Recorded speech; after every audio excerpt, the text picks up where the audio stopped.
Hi everyone, this is Ebony. Welcome to Hidden Gems. Tonight I have a really great guest with me. He's from Atlanta. He is the founder of Transformation Greatness.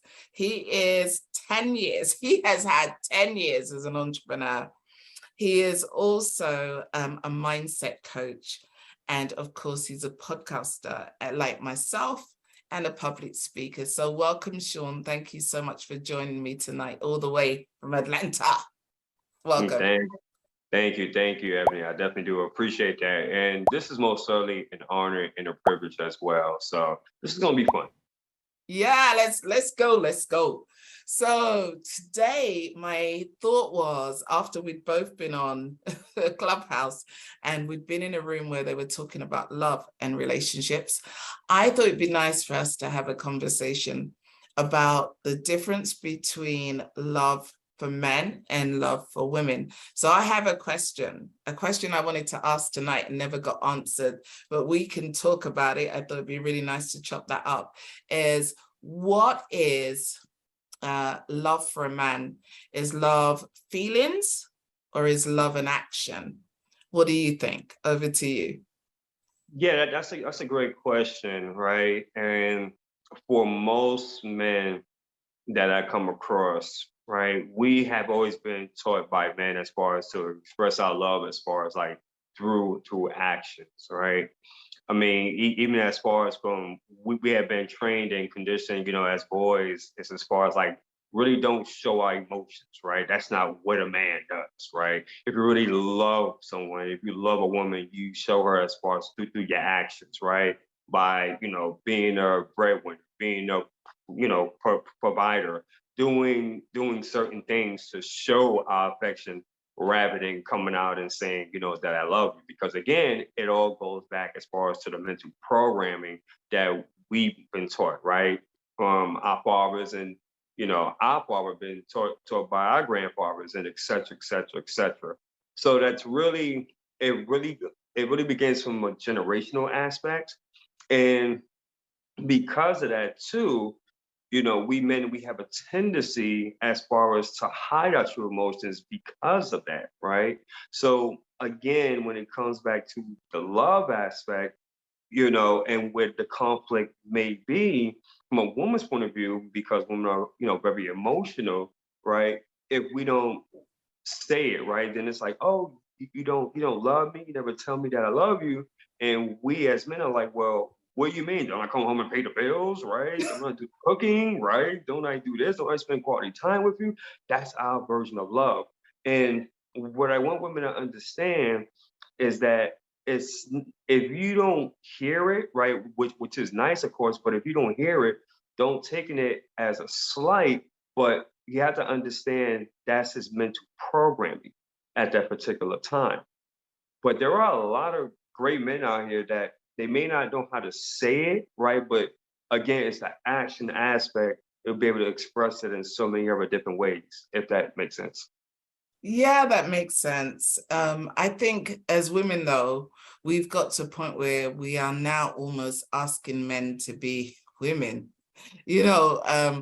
And I felt that coming through a bit through the conversation today, that there were some men that were almost like saying, oh, we do have this feminine side. We do have this love thing going on. We are in our emotions. We really need to mirror what women are doing because women have got it right. And I think, that wasn't really the way that God created us. We are different beings for reasons. And sometimes we do love in different ways. There is a different way that not that we don't, that we love in different ways, but I think we express our love in different ways. And so I was hearing that through what you were sharing with me just now. I just wonder, where has a disconnect come in? Because now we have, I think, particularly amongst our community, we have a real fight, almost a battle of the sexes where love and relationship is concerned. And where do you think people are getting confused with this whole thing? What do you think is going on? Yeah, that's a great question, Ebony. And I was thinking about that too, I believe about a couple of weeks ago. It's kind of funny you mention it. And I think it all boils down as far as to the messaging in which that we are, in fact, receiving as far as like on the TV shows, like for an example, social media, the news.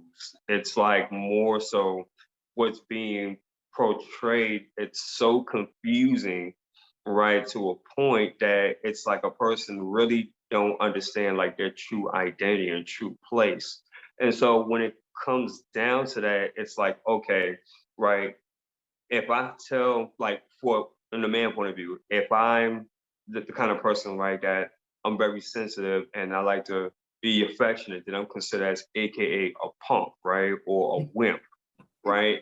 For the woman aspect, right, if she's like more in her masculinity, so to speak, right, then it's like, oh, she's too hardcore, right? Then she must be like either feminist or something like that. And so that's the way that things are, it really stems down back again, like I said, mental programming. It's really the programming. So a lot of people are like confused, like, okay, like, so which way do I go? Right? Where's the commonality? Where's the balance in all this, right? My opinion is this, is that you in order to have that balance, it's something that has to be worked at, right, on both aspects. Just because if you're a man and you express, as far as, to your significant other, to others, that you love them, and by saying that, it's very nurturing, it's caring, but it doesn't make you any less of a man, right? And that's something that we have to, as a society, or for us as leaders, we have to voice that listen, as a man, it's definitely okay and it's valid to tell, your significant other, to tell your kids, your family, on how much you love them. Why? Because they need to hear that. Very super important. We are, in contrast from when I was mentioning earlier, at the part where, because I'm 44, so I was raised in that 70s and 80s culture where, you had to bottle up and not express your feelings. Here in the 21st century, in 2022, it's totally not like that, right? Those days is pretty much over with. So we as men, we have to be able to find our masculinity and understand that it's okay to tell, our other half on how the way we feel about them, right? That we love them. I do that as far as my fiance every single day. I tell her that, I love her. I pray over the household before I go to work.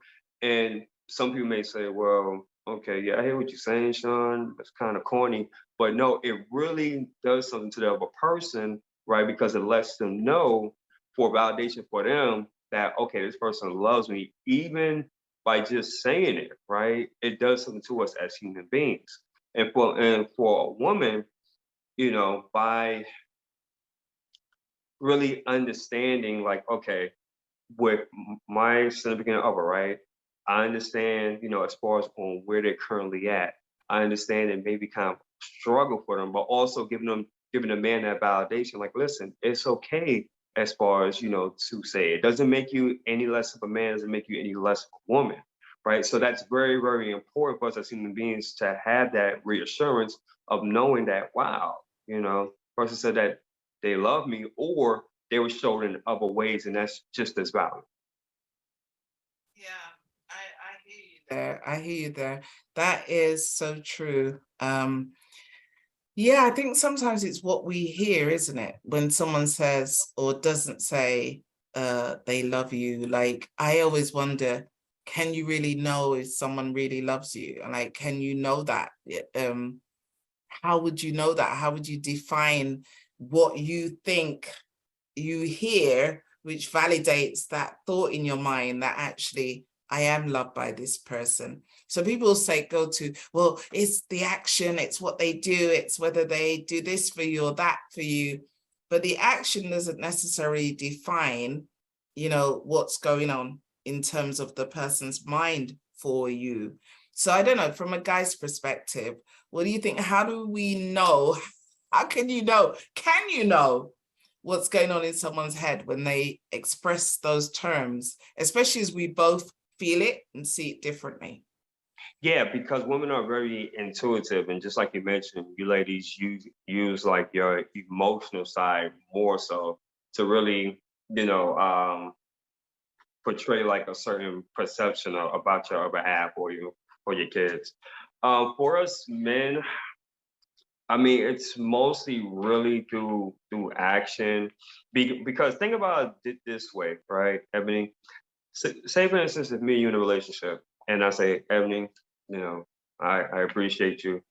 I love you so much. You've done so much for me. But yet, every single time I turn around, I'm always doing things that's destructive. I'm doing things as far as to bring you down, to tear you down. But yet I said I love you. So where's the consistency in that? There isn't whatsoever. However, if I tell you as far as, I love you, I appreciate you, and yet I allow for my actions to show more so, then what's going to be more of a bigger impact? By me actually saying it or by me actually explaining it? That's why to me, and actually it's even as far as in the Bible as well, that love is an action word. It's not necessarily a feeling, it's more so the action, because the action, it shows, it displays. If a person says that they love you but yet there's no action behind it, then it's like a resounding gong, right? It sounds good in the beginning, but in theory it doesn't mean anything whatsoever. So that love aspect, right, it loses its luster, it loses that power that it's supposed to have. I hope that made sense. If it didn't, I'll do the It best I can to try does. to clarify it some more. No, it certainly does. It certainly does. I totally get that. I totally get. So I hear that the Bible has a way of actioning love. And yes, there's lots of stories with the Correct. action in it. And maybe that is the story that we need to take to our thoughts when we want to think about, well, what is it for us? I still feel it's a difficult one, particularly when we think about, the whole self-love Correct. story. Correct. Okay. Right. So now with self-love, people say you can't love someone else unless you love yourself. And we've all bought into that story of like self-love. Self-love's important. If you're not loving yourself, you can't love anybody else. I hear that all the time. I just wonder, is self-love overrated? What do you think?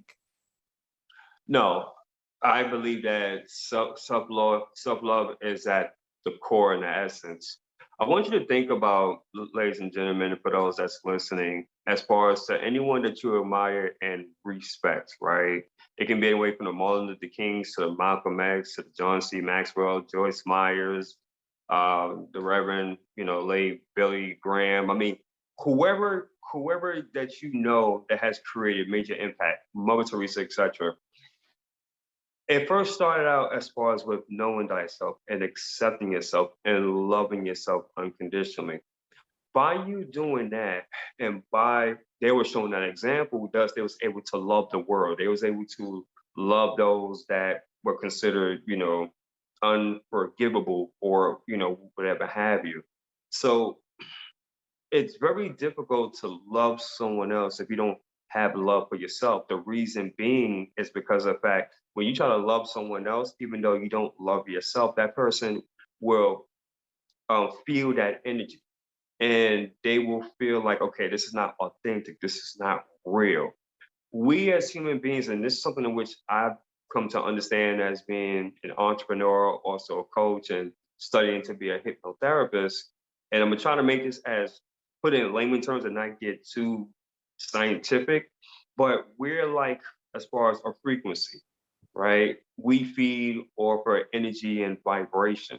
So that's like you telling me, Ebony, like, hey, Sean, I love you. I appreciate what you do for me, et cetera, et cetera, et cetera. But yet you have so much within yourself, so much self-doubt, so much insecurity, right? You have so much self-hatred within yourself. So if you try to tell me that, I'm going to be looking at you like, okay, I hear you. Because the thing is, your vibration is not matching as far as in what you're saying. Your vibration is not matching what you're currently doing. And for me, in my opinion, learning to love yourself, the whole you, and not just part of you, the whole you, the good, the bad, and difference. Once that individual is able to accept that and understand that, now you can be able to love someone else because you have that love within yourself, if that makes sense. Yeah, I think it's also like the love for yourself, within Yeah. yourself, but for yourself. So, I was talking to a young lady on Friday, and she was telling me about dating a guy and going to meet him for lunch, right? And he turns up late, and she is concerned that he has driven so far from wherever he came from to get to her. She only has an hour for lunch. He's got it on now, about 15 minutes to go. And he's still insisting, let's go to lunch, right? But the whole hour practically has gone. And then she reluctantly, but with the guilt and all the rest of it, that he's traveled all this distance, she goes to a coffee shop. They get to the coffee shop. They're at the till, and she says, I want a coffee, which is like £2.50, right? I don't know how much that is in dollars, right? But that must be $1 or something, $1 something. Anyway, he says, how are we gonna do this? Are we gonna go halves, right? And she goes, I literally want to choke, because I'm like, did you not invite me on a date? Not invite me on a date. And now you're asking me, are we going 50-50? The coffee is only £2.50. Like, you want to go halves on the coffee? Do you know what I mean? And that's all she's ordering. So, Wow. but maybe he had it in his head. He has been somehow programmed somewhere from some conversation that, there is a thing. If you're going out with a girl and she's not offering anything and we're just meeting, that it's got to be 50-50. So he's taking it as far as to be going 50-50 on a coffee. Right. I'm like, are you joking? She's like, I leave the shop and I'm like, lose my number. I never want to see you again. And she's saying like, was I a bit harsh? Do you think I should have? And I'm like, I don't know. Like, what would you say? Because I'll tell you what I said, but like, you tell me what you would say as the coach to this person for a guy who did that. Like, what would you suggest if he told you did that with a young lady? What would you advise him? What would you say? I would ask him first and foremost, okay, in regards for that, right? Because yeah, I mean, I would have my own opinions about it, but when coaching someone, I would ask them, what was his thought process behind that, right? What prompted him to want to have that mentality for a cup of coffee that we have to go 50-50? What was the true significance behind that, right? And then for me, I would start asking questions. Was that something in which that, what wasn't instilled a habit? Was that something in which that perhaps your parents instilled in you? Or maybe something in which that you've seen? It had to be something that was impressed upon a subconscious mind for him to react like that. Because for myself, I was raised as far as, to be a gentleman. If you're taking a woman out on a date, you cover that, right? There's no 50-50 thing that was even unheard of back in those days. But it had to be something for this gentleman to make him feel like that, and that he was so strong in his conviction to want to say, hey, even though it's a cup of coffee, but we have to go half on it. So that's something in which I would do, because that's a core belief in which that he has. And it wouldn't be for me to say as far as whether he's right or wrong, but to revisit that. And for him, I recommend, if that's something that he feels that's working for him, and if it's a true benefit, right, then to go ahead and keep it. But if it's not, then we need to revisit, the core source of that, and also work around that, right, to dispel that core belief, if that's something that he's not comfortable with. But it has to be something in which that for him, he would have to see as far as it being the issue. For her, I would recommend, so if she would have came to me with that, I would ask her more so, how did that make her feel? And I would ask more deeper probing questions around that. And then from there, I would tell her, based upon her intuition, if she felt by making the right decision was to say, well, something, things are not working out, just lose my number, then it would be best suited for them just to go about their separate ways. So that's the way that I coach, Ebony. I hear Others you. had their own ways of going about it, but yeah. Yeah, so you passed the test, you're okay. So my answer to her was like, yes, find out where that's coming from before you kind of decided to kind of, jack the whole thing in. But Right. but I said, there's a thing that I think a lot of people don't do, which is have pre-conversations. Someone says, she says, yeah, I've just come from the States. I'm in the UK. I haven't had a date for 6 months. Someone asked me out for the first time. I'm like, I need to go on a date. I have not been on a date for 6 months, right? So she jumped at it. And I said, well, and how did that help you? Because then you ended up on a date with someone, you weren't happy with what you were hearing, how they were behaving, yet you set no parameters for how you wanted to be treated. Correct. And so for me, that's self-love. I'm not even leaving my house until I know who I'm going to meet and what my expectations are going to be, that, not to that you'll show up the way you want to show up or whatever. I want to know in advance, like what kind of person you are, what are your values, what are your beliefs, and do they fit in with who I am? And do you know how to even treat a lady like what is that to you? Some people will have an expectation that we go out on one date, we're having sex. Well, okay. If you don't have that conversation, how will you know what it is? What does that mean? And then that person may say, actually, that's the way I find out if I love someone. Right. Okay. To me, that might be the wrong approach. But if we Right. never talk about it, that person never knows what it is that I expect. And, and then we're on your ticket and anything can happen. Okay. Correct. So it's that kind of thing. I think with young ladies and young guys, like that they need to kind of understand, like, don't go out just fishing your net in any waters, right? Know what kind of fish you want to catch and how you want to eat at the end of the day, because you can put yourself in lots of situations that can become very challenging and embarrassing, even because you have not had the conversation. So that was what I said to her. And actually she was like, yeah, I'm going to think harder about doing that in future. She's like, but I thought he should know.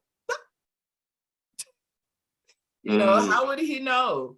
How and given we're all brought up differently, we're all from different perspectives, we don't always know, and we don't always have the same perspective on life, correct. or that come from the same program. Do you find Correct. a lot of that when you're coaching people, that people nowadays are on different wavelengths, they're coming from lots Absolutely. of different Abs- perspectives?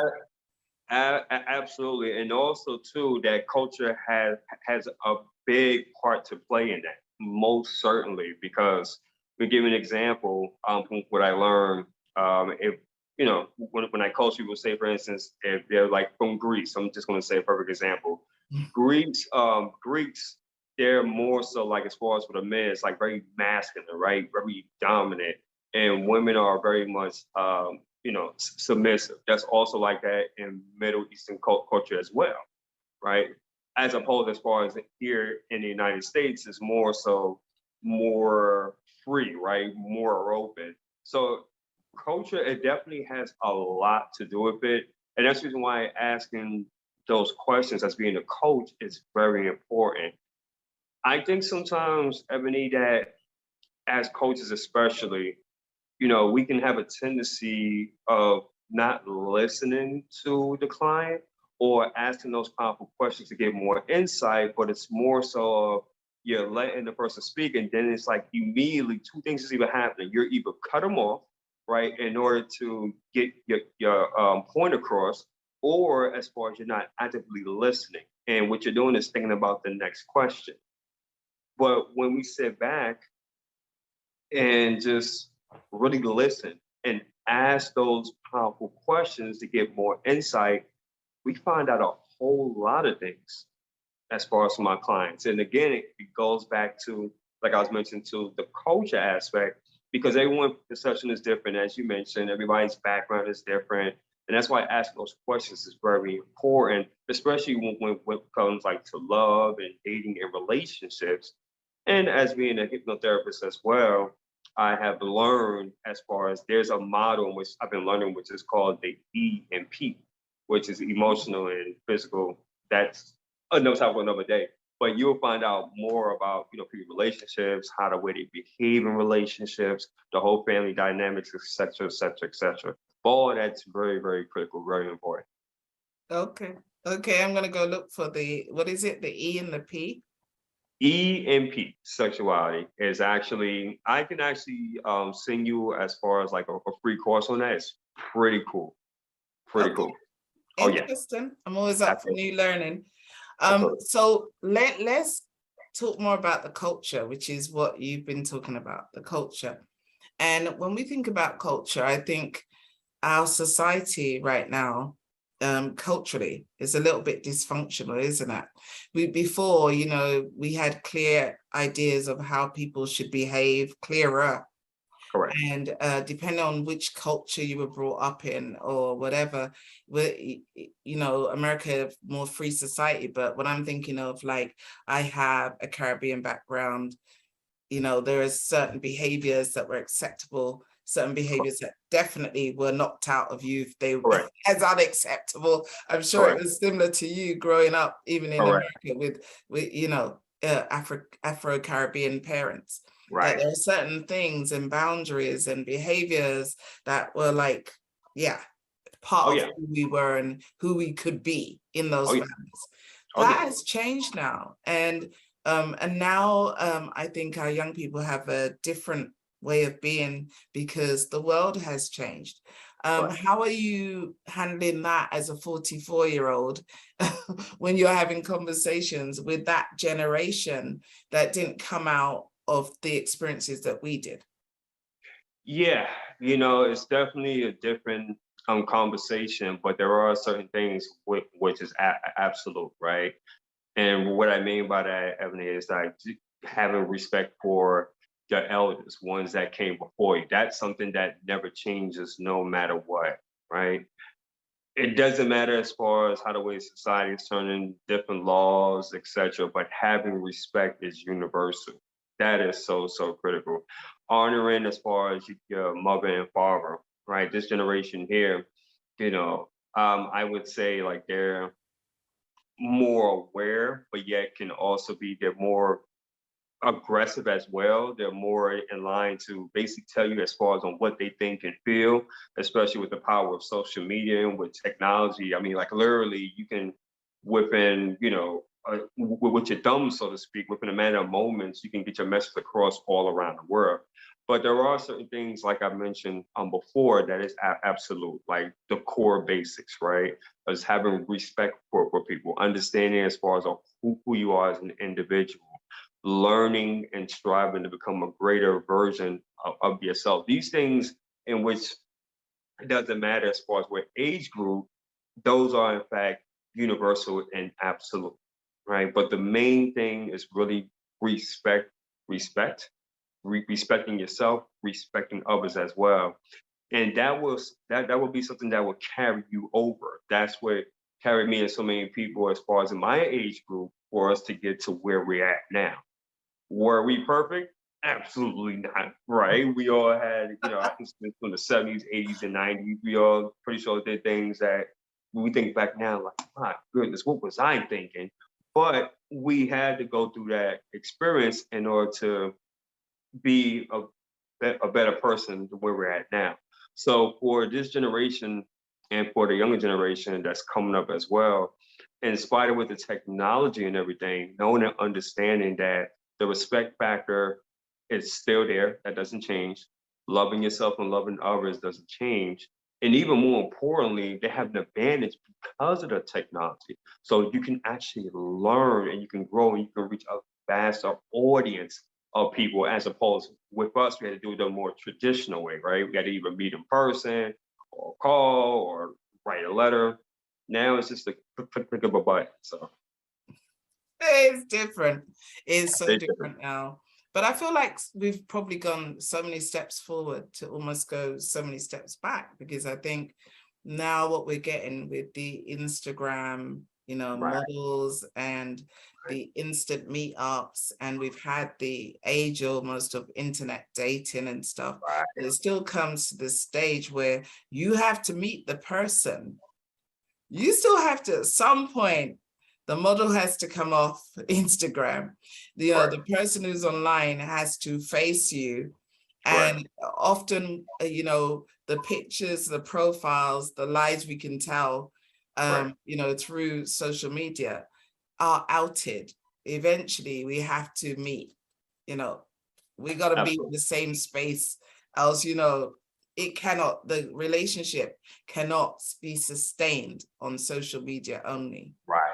So are you seeing any fallout for our generations? This isn't just younger people, older people are in it as well. We got older guys who are dating younger guys, younger women. Right, right. Um, it could be younger guys too, but who are dating, and there's so much image involved. I wonder, Yeah, is there a fallout? Is it there a is. fallout? It is, and that's it, when you was thinking of that, it was a movie in which I remember they did some years ago called The Social Dilemma, and I remember watching that, and it's like, wow, like yeah, that is so true. It's so much on point, and the fallout can be is because you know, and this is the reason why when it comes to social media, especially as entrepreneurs, you have to be very careful on how much time you put into social media, right? Because it's something that can really you can literally get into a trance and you can really get lost in social media, right? Trying to portray the certain image, right?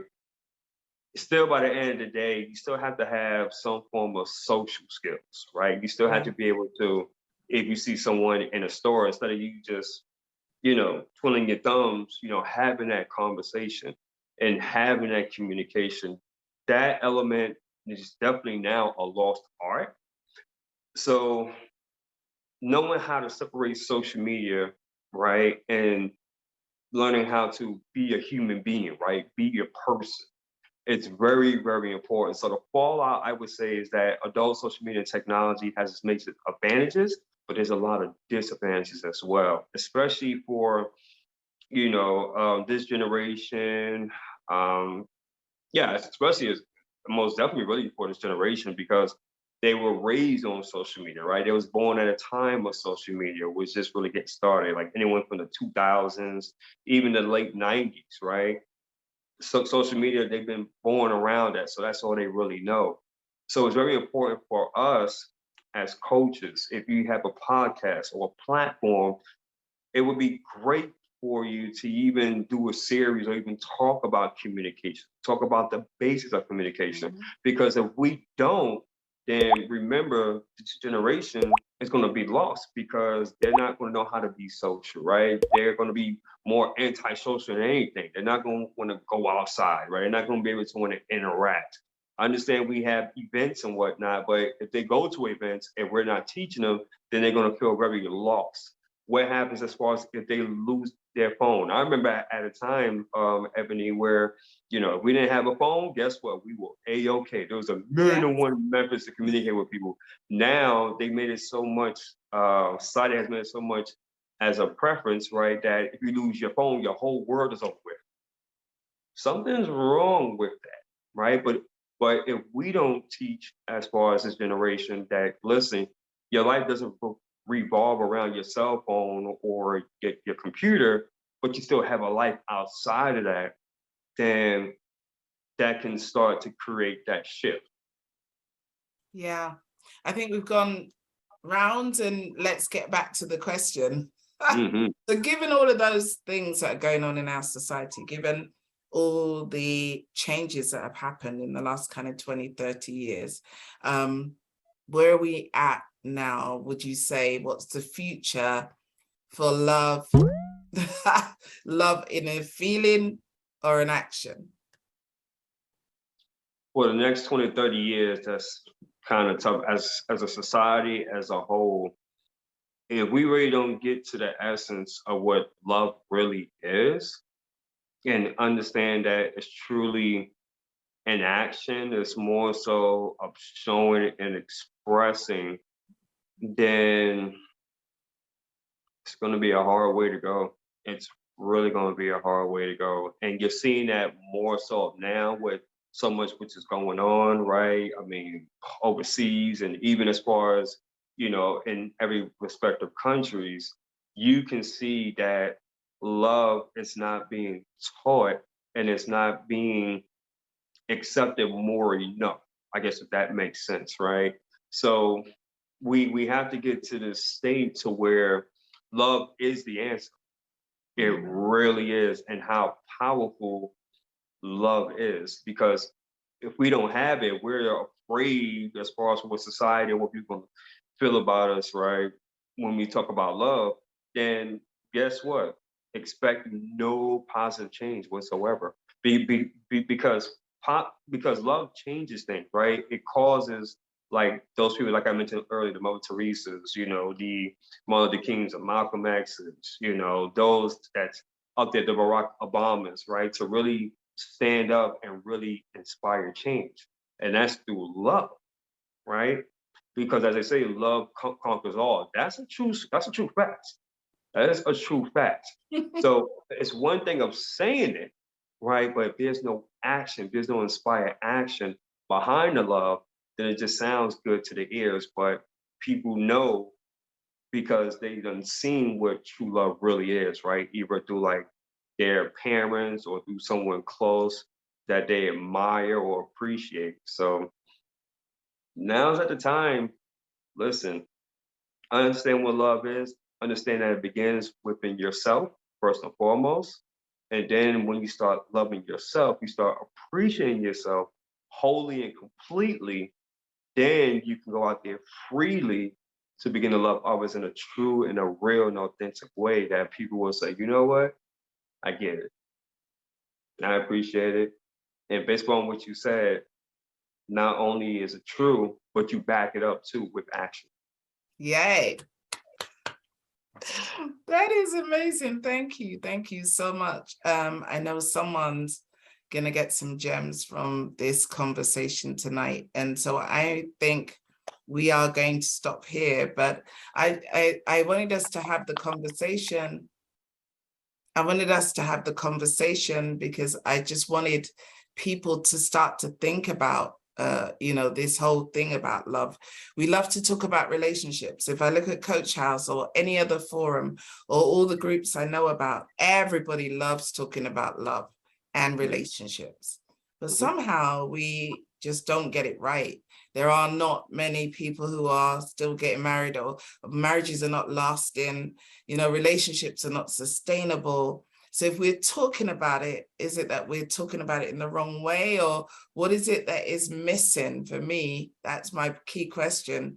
Why do we talk about these things, yet we can't action them?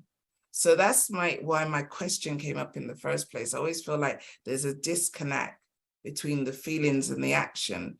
And then somehow in society, we haven't been able to bring the two together. Some final words from you. What do you think?